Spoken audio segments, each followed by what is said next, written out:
We are coming up on 5 minutes after 10 on this Tuesday morning. Right now, Savannah Mayor Van Johnson about to update the city on the fight against COVID-19. Let's check in with him.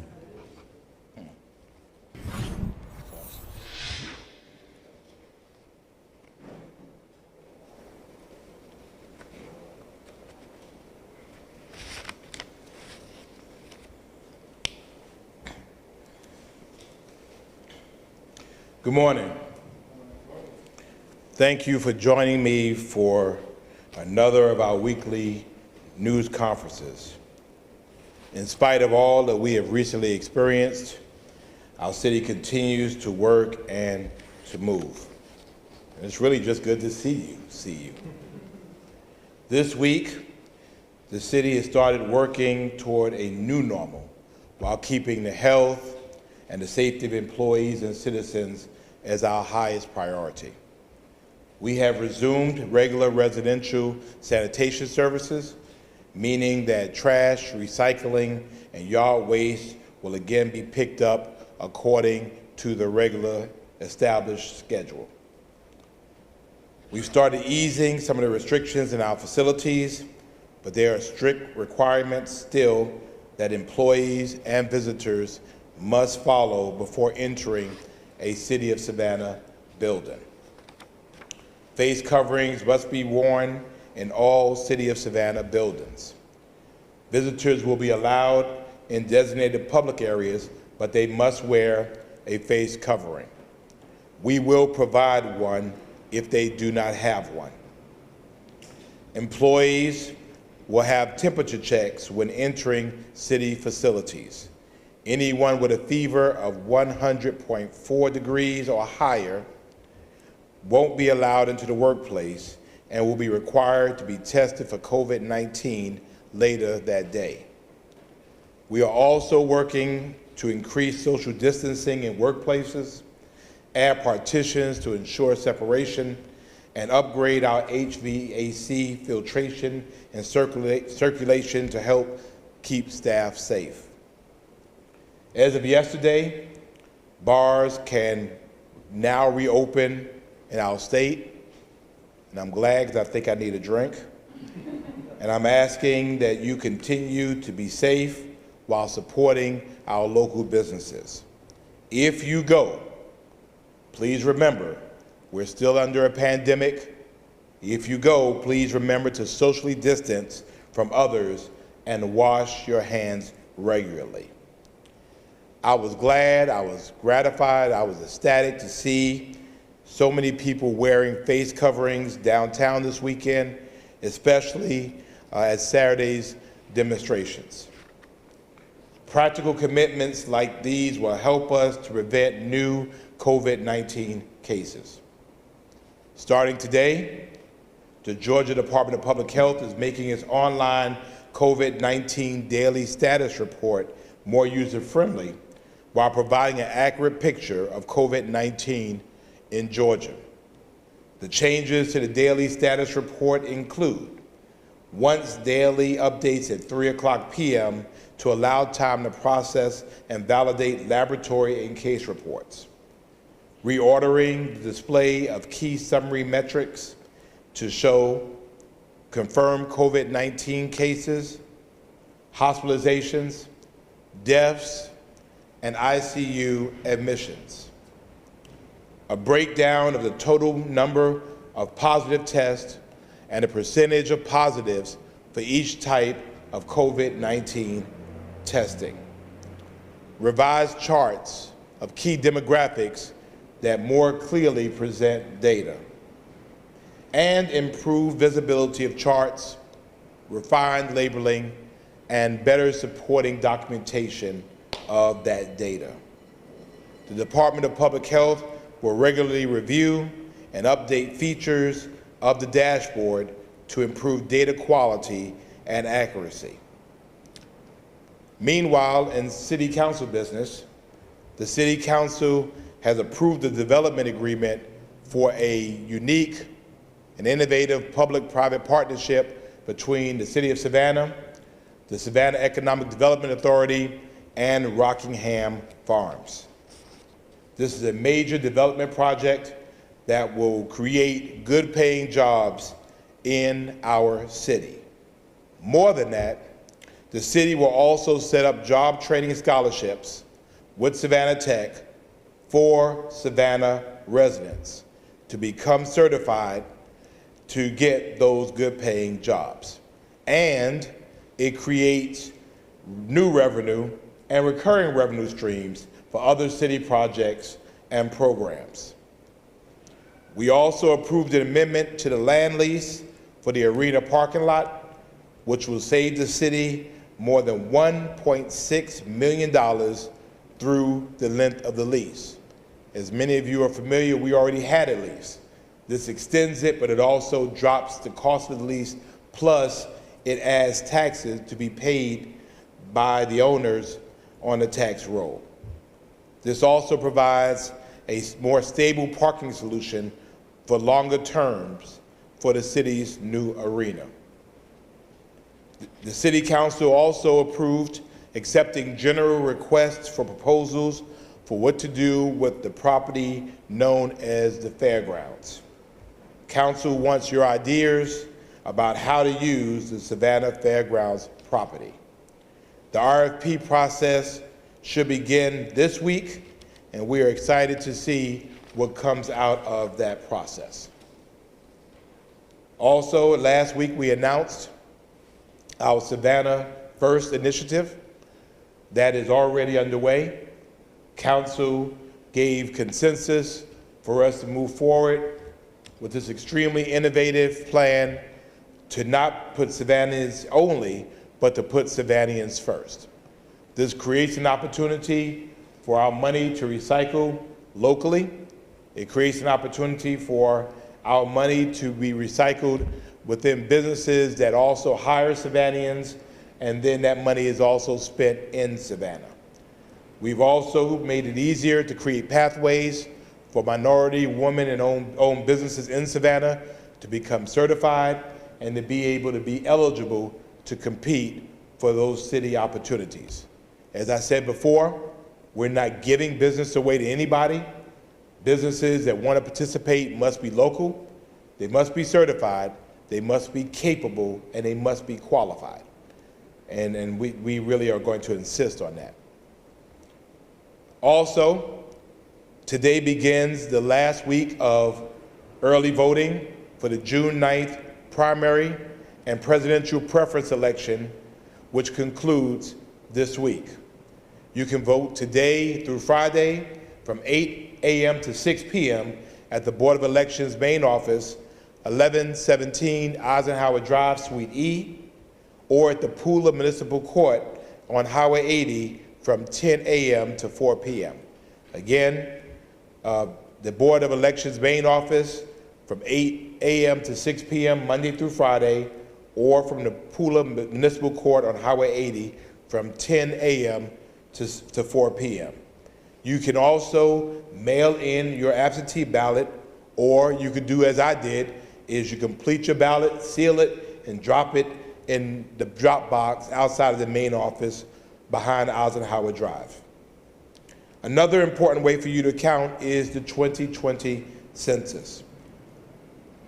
Our current response rate is 50.4, which is still lower than Augusta, which is 54.8, which is still lower than Albany, which is 54%, which is still lower than Atlanta, 52.7, and lower than Charleston at 57.7.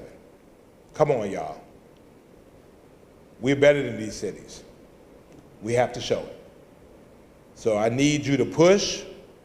We have to beat Augusta, we have to beat Albany, we have to beat Atlanta, and we definitely have to beat Charleston. So I'm asking our citizens, if you have not already completed your 2020 census, we have to do better, we must do better. We are Savannah Strong, so we must represent and get counted in a big way. We must continue to push until we get our numbers up. And I'm confident in Team Savannah that next week, easily, we could be at 60%. Let's make that happen. Only 10 minutes of your time will improve our lives for the next 10 years. So please complete yours today at my2020census.gov, my2020census.gov. On another note, the current judicial emergency is scheduled to end on June the 12th, so Chatham courts are expected to reopen on June the 15th. We are expecting and predicting huge backlogs in eviction cases.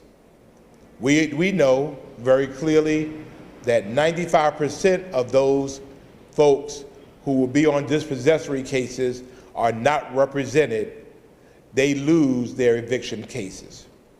So legal representation makes a huge difference. In eviction cases, it instantly changes lives. We're glad to have with us our partners, Georgia Legal Services. Bill Broker is here and he can answer any questions at the conclusion of this conference. But Georgia Legal Services can provide free training and guidance to attorneys that are willing to help. And I'm asking for our area attorneys, we need your help, to donate your time to those who need your help. The more attorneys we can get on board, obviously the work is spread around. So Georgia Legal Services can be reached at 912-651-2180, 912-651-2180. Again, Bill Broker is here, and again, we're hoping to get good results. We need our area attorneys to use your affluence and your influence to be able to make the difference in the lives of people who might be thrown out of their houses, further creating another pandemic during these hot summer months.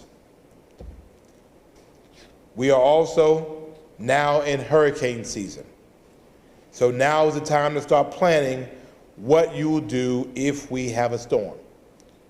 There were places last year that you can go that you may not want to go this time around. So I'm just asking for you to have a plan.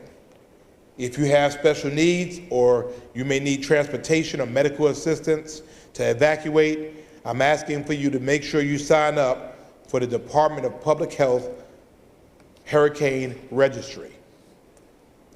This registry is a last resort for those with functional, access, or medical needs who have no other way to evacuate if necessary.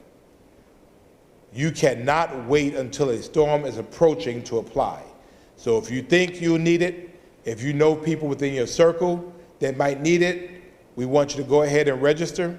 Call 1-833-243-7344, 1-833-243-7344 to get on the list.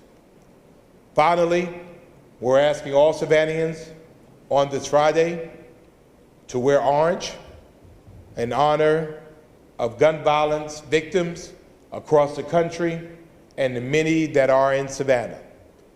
We know that you are very socially savvy, so we're asking for all of you to include our media friends to wear orange. We want you to post pictures. We want you to tag Savannah Strong, and we'll release the rest of the hashtags we want you to use. We want to remember that even in the midst of where we're living and the times in which we're living, gun violence is still unacceptable in our community. And nothing would please me more if we were able to go this entire summer and say we had not one incident, not one life was lost, not one mother was crying, not another child has lost their parent due to a gun violence incident. So I want us to unite as a community, pull out the orange, or go to your favorite store and get your orange, but let's rock orange this Friday in honor of gun violence victims in our community and around the country. I remind you to keep the faith, follow the science. May God bless you. And as evident by what happened here on Sunday, God is still blessing Savannah. That ends my prepared remarks. And if there are any questions, I'll answer at this time. We have a microphone that's going around to make sure that you're able to be heard by those that are watching.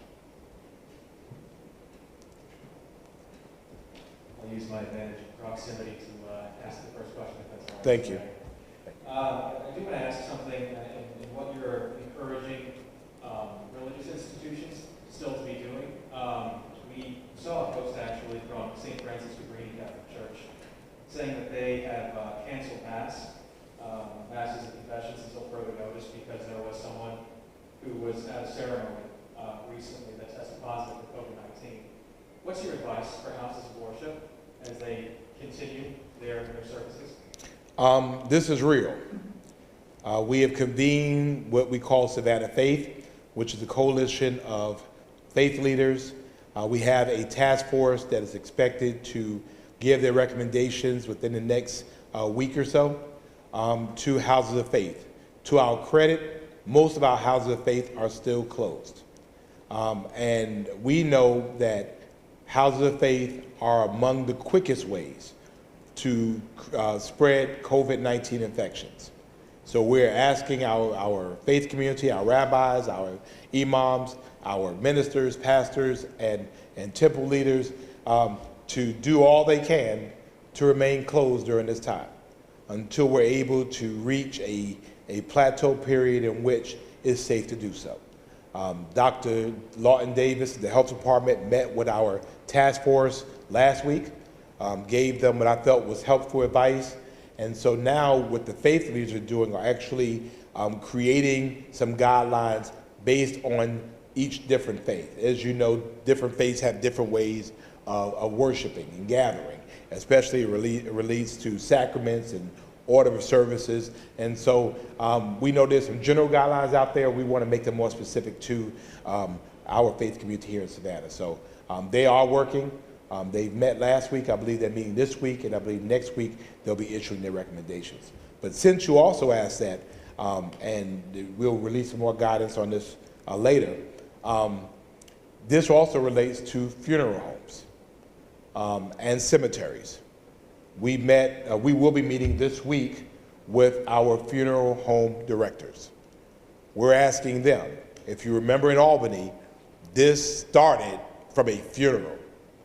If houses of faith are closed, our funeral homes have done a wonderful job at creating virtual memorial services, doing graveside services, and we want that to be able to continue for the time being. Again, when people are coming together, it is the time in grief and in comfort in which people will then get in close proximity to each other. It's really difficult to share those moments of grief from a social distance. So we're asking them to do so as well. I've had the opportunity to attend some graveside services that in my mind were extremely dangerous because the numbers there exceeded anything safe as it relates to social distancing. I've asked the city manager and his team to come up with some recommendations as it relates to City of Savannah cemeteries. We will talk with the city attorney to see whether we can make that applicable for all cemeteries within the City of Savannah. Again, we cannot take our foot off the gas. We are still in the middle of a pandemic. And again, we are just a couple of infections away from being right back where we don't want to be. So again, we've been continuing to keep working on this and keep our eyes on the ball, and we're trusting that our houses of faith, our funeral and death care institutions, and our cemeteries will help to continue to accommodate us during this time. Good morning, Mr. Mayor. Good morning. I don't know if this is a question for you or possibly the city manager, but you kind of talked a little bit about some of the measures you're taking to stimulate the economy. We're now June 2nd. Is there anything you can kind of provide an update on where Savannah is, now that things are reopening? Well, I don't know if you have anything you want to add. Well, again, our city is open. The governor's orders have now allowed that to happen. The benefit of Savannah is that Savannah is a natural attraction. So we have people here. We have people coming here. The weather has been hot. There are people all over the place. So for us, that is a natural stimulus for our economy. We are still pleased that we'll release some figures today that we have Still well over 500, maybe 600 businesses that have signed the Savannah Safe Pledge. We're asking for them to make sure that this is something they're living up to. I still, as late as this weekend, was going around and walking into businesses, seeing if they took the pledge, whether they're following through on their pledge. We have now expanded that program through our tourist community for our tourists to take a pledge, our visitors to take a pledge. Basically saying that they are going to respect our rules. They're going to respect that we want to keep our folks here safe, and that they pledge to also wear face coverings, to also wash their hands, to also do social distancing where possible. So I think the mixture of that, and I think the efforts from Savannah First, which I think will be an exciting way for us, and you'll start seeing now that we have a larger local percentage. This is an opportunity for people to do work and do business with the city of Savannah. Now, we recognize that it may not always be easy. We are a government entity. Therefore, our reviews, our records have to be public. We also recognize that we're open for public scrutiny. We also recognize this is not our money. So we have to make sure that our businesses are capable, qualified, and certified and to be able to do the work. So I think this will be a jump start to really get those businesses engaged and involved. Hopefully from that, it allows them to build their capacity. From building their capacity, it allows them to do business in other places. So it's a plan, it's an experiment that we're confident is going to work. And at this point, the city isn't taking any kind of cuts, implementing any cost-saving measures at this point? Well, we've already, I think throughout the time period, have already done cost-cutting measures. The city manager has said on a couple of times, the city is not immune to this. However, our number one goal was to make sure that we did not furlough any employees. We know businesses across the community had to do that, and we're really sorry for them. We know that businesses across our community had to lay off employees. We were trying not to do that since our work is of a critical nature. So we have not laid off or furloughed anyone. I expect for that to continue. However, the city manager has canceled most, if not all, travel for the rest of the year, unless it's absolutely necessary. We're on a modified hiring freeze of sorts. The city manager has determined what positions are absolutely necessary to fill, so all of them are going through a level of scrutiny with him. We have not used as many lights. We have not used as much gas. And thank God gas prices are down. And we're looking to find ways throughout our bureaucracy to create efficiencies. So for us, this is a new process. And I think for us, it's an issue of our sustainability going forward. We will have an interesting budget year as we come up, because now we have to look at, purchasing PPEs and hand sanitizer. We need to have these things. So now we're really expanding our focus. But I think, thank God, thanks to a cadre of committed employees and council throughout really the last 20 years, that we've been able to be in a position, unlike many cities in the country, where they're already laying off and they're already furloughing. If anybody ever has issues about how the city of Savannah spends their money, or is the city of Savannah's vitality, because I've heard people say the city is broke. Well, no, we're not broke. We are very cognizant of what we spend, and to that point, we've been able to maintain in the midst of this crisis. Thank you. Good morning, Mr. Mayor. Getting back to what you were saying earlier, getting back to what you were saying about the possibility or the inevitability of more eviction cases moving through in the near future, and I'm certain that there will be a lot of local attorneys who come in to help out and whatnot, but there probably will be a rise in people who end up being homeless. Are you all making any sort of contingency plans at this point for a possible rise later on in the summer? Well, actually, I'm glad you asked that. We have been engaged, and we'll be meeting again with our homeless community this week, our homeless providers. There are two sides of this. One side is dealing with the chronically homeless. I think we have well documented our plans in terms of the Dundee area, That's going well. We're on track, and we're fine with that. The issue is, and has always really been, the unseen side of homelessness, and that is the transitionally homeless, the incidental homeless, the folks who had a house yesterday, lived in a home yesterday, but due to unforeseen circumstances, don't have one today. And so our appeal to our judicial community is for them to understand the extraordinary times we're in.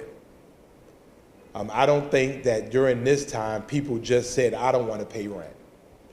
But if you have a family that has not had income coming in for quite some time, that has been waiting for unemployment to still come in and it has not, or for a family that has expenses that they were not expecting to have due to this situation.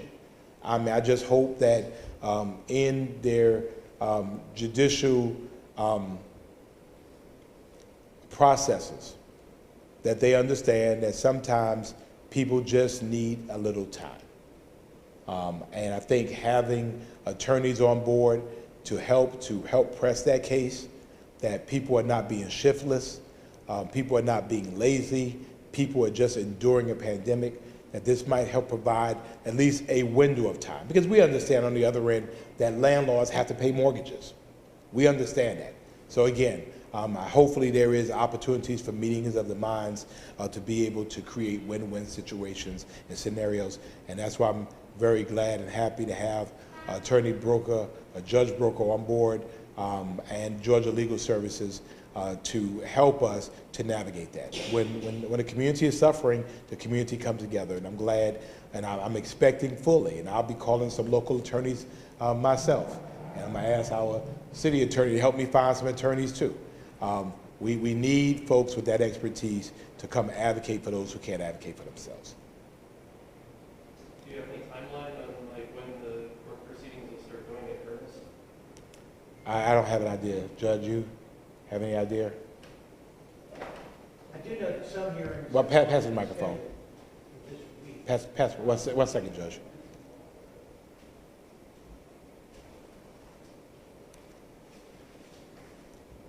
I do know that some hearings that are scheduled for this week, those are hearings that have been held off for a long time.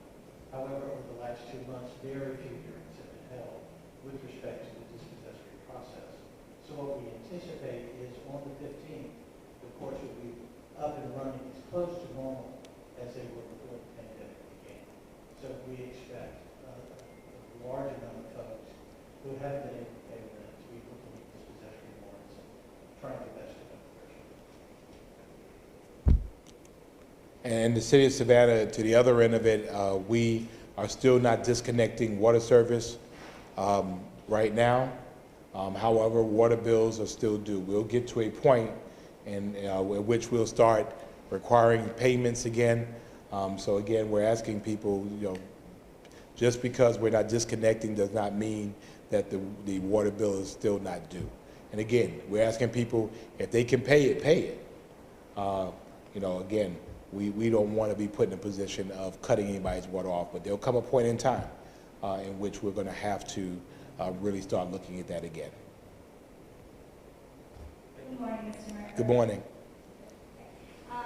So now that bars are reopened, I know that there is a long list of safety requirements that they have to meet in order to be open. So what will that enforcement process look like? Will it be similar to, the warnings and citations that were given out to other businesses previously? Yeah, the interesting thing about it relates to the governor's order is that it relates to a variety of things that they're not necessarily putting enforcement into. So we have to be able to do that locally. We'll do it as our resources dictate. I think that our ABC team and our related agencies have done a great job thus far. Again, visiting. Again, I've visited. If it doesn't look right, it doesn't look right. We'll report it. We have employees of these establishments that report. We have patrons sometimes sitting in there. They report.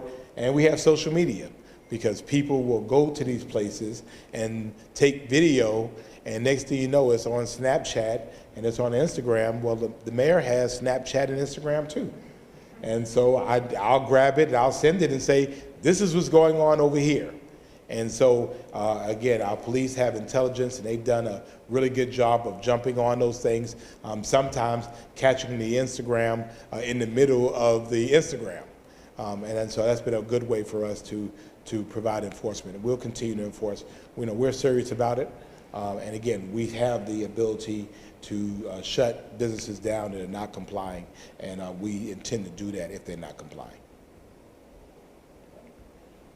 Good morning, Mr. Mayor. Good morning. My question actually kind of goes off of Katie's question. You had mentioned how with Georgia basically being fully open now, the concerns about people forgetting that we are still in the midst of a pandemic. So can you just kind of elaborate on, what are your concerns for the city as everything does reopen and people might think that it's normal, but it's not? Yeah, I think that's the thing that keeps me up, that we forget, because it's like the weather's nice and the bars are open and that we're back to normal. And I think the key word here is normal. We are not normal. We are living in the middle of a pandemic. We will never be pre-pandemic normal again. We will never be where we were on February the 28th. Just not going there. We are going to a new normal, and this is part of a new normal. And I have been bold enough and crazy enough to ask people, well, where's your mask? Where's your face covering?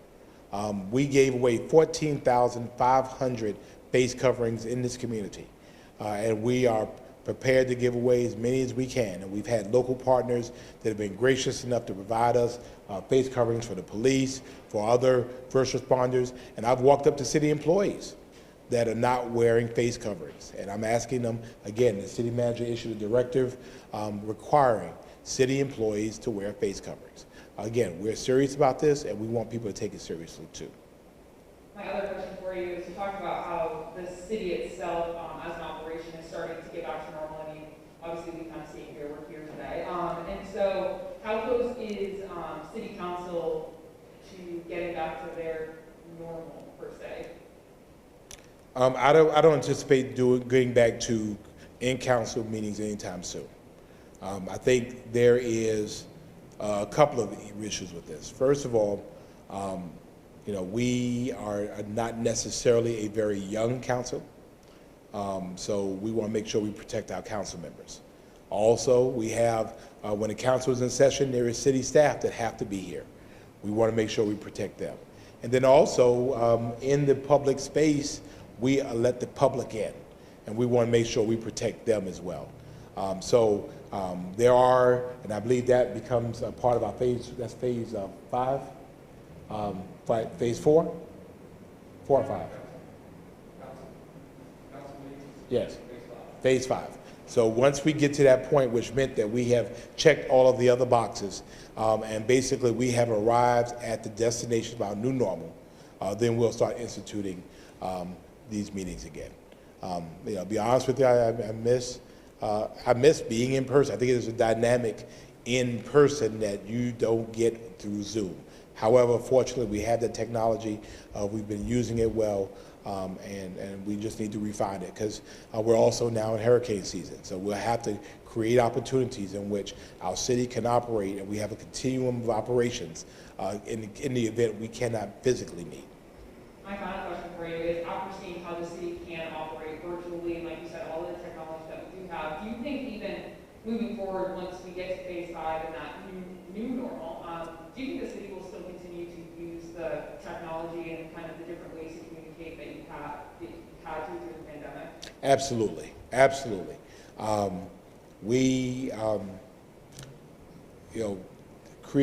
Crisis breeds creativity. And I think our city team, particularly our IT team, particularly our public information team, they've created ways for us to be